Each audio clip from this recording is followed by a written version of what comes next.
चल रहे हैं, जैसे नगर निगम क्षेत्र में है या बाकी भी अगर शहरी क्षेत्र में चल रहा है खाना खिलाने वाला, तो ये 3 तारीख से इनको भी हम लोग बंद करेंगे, जैसा कि निर्देश है।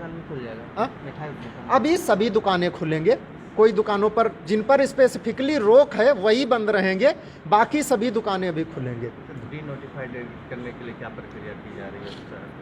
देखिए, जब भी कोई केस पॉजिटिव निकलता है किसी भी क्षेत्र में, तो उस क्षेत्र को हम लोग कंटेनमेंट जोन के नाम से जानते हैं, और उसका परिभाषा है कि उसके 3 किलोमीटर के क्षेत्र को पूरा उसमें हम लोगों को बंद करना रहता है।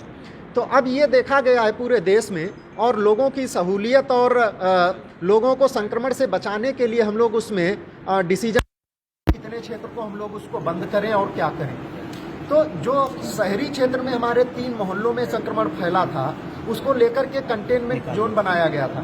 क्योंकि कंटेनमेंट जोन बहुत ही एक पेरीमीटर उसका स्ट्रिक्टली कंट्रोल्ड होता है, उसके अंदर लोगों का मूवमेंट, सभी गतिविधियां, सब कुछ पूरी तरीके से बैन कर दिया जाता है, सिवाय वहां पर जो सुविधा पहुंचाने के लिए प्रशासन और फोर्स के या बाकी लोग रहते हैं, चिकित्सक वगैरह, उन्हीं को आने जाने के लिए रहता है। बाकी अन्य लोगों को न तो मूवमेंट वहां पर अलाउड रहता है, ना ही कोई अन्य गतिविधियां अलाउड रहती हैं। तो अब से जो भी कंटेनमेंट जोन हमारे बन रहे हैं, जहां भी पॉजिटिव आ रहा है, तो उसको हम लोग स्ट्रिक्ट पेरीमीटर कंट्रोल कर रहे हैं। और खुलने का जो रहता है, वो लोगों का, कई लोगों का ये मानना रहता है कि जिस दिन लास्ट पॉजिटिव आया था उसके 28 दिन बाद, तो ऐसा नहीं होता है।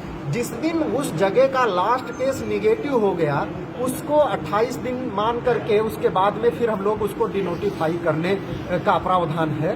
तो अब चूंकि शहरी क्षेत्र में जो आया था उसका पूरा हो रहा है मियाद, तो कल से जो नॉर्मल रूटीन है वो हमारा चलेगा। हमारी सभी लोगों से अपील है कि बिना मास्क लगाए, वो गमछा लपेटे, कुछ भी करें, बिना मास्क लगाए और किसी भी प्रकार कहीं नहीं जाए।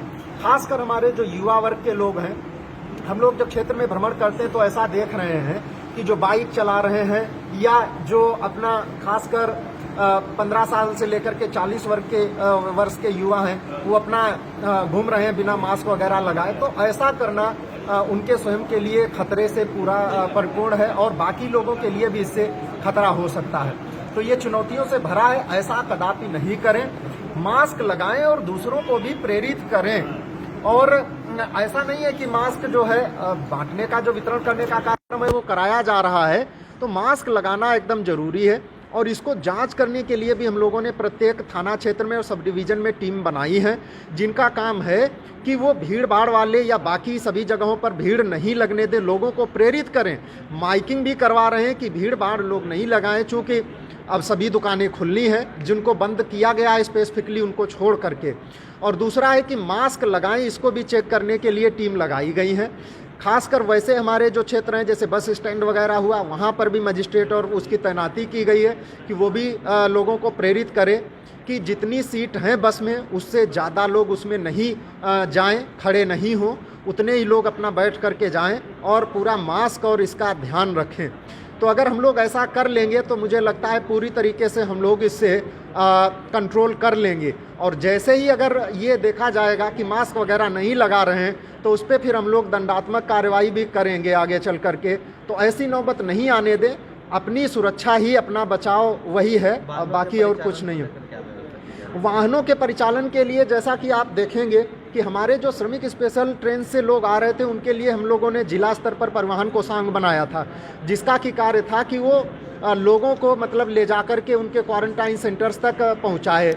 अब है कि जो नॉर्मल हमारा यातायात शुरू हो रहा है, जैसे ट्रेन्स भी बाकी आज से शुरू हो गई हैं, तो उसमें जो लोग आ रहे हैं तो उनको अपने होम क्वारंटाइन में अपना जाना है। तो वैसे लोगों के लिए या बाकी भी लोगों के लिए आने जाने के लिए जो सरकारी हमारा यातायात के साधन है वो चलना शुरू हो जा रहे हैं, और उनमें लोग अपना सफ़र कर सकते हैं। इसके अलावा जो भी ऑटो, टैक्सी और बाकी सब चीज़ें हैं वो भी अपना चलाने के लिए स्वतंत्र, वो भी चल सकते हैं। सिर्फ ध्यान यही देना है कि लोग मास्क लगा कर के चलें, और जितने उसमें सीट हैं उससे कैपेसिटी से ज़्यादा लोगों को नहीं बैठाएं, ऐसा उनके लिए स्वयं के लिए खतरा उत्पन्न करेगा।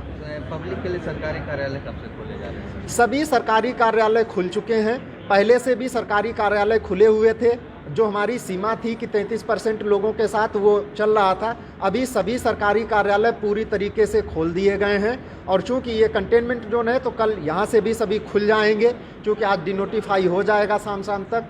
तो सभी सरकारी कार्यालय पूरी तरीके से खुले हुए हैं। लोगों से अपील है कि वहाँ पर भी अनावश्यक भीड़ नहीं लगाएं, और अगर सुविधाएं ऑनलाइन मौजूद हैं तो उनका ही सहारा लें। कार्यालय वगैरह में जाकर के भीड़ लगाएं, ये सब नहीं करें, और बिना मास्क लगाए तो कदापि नहीं जाएं।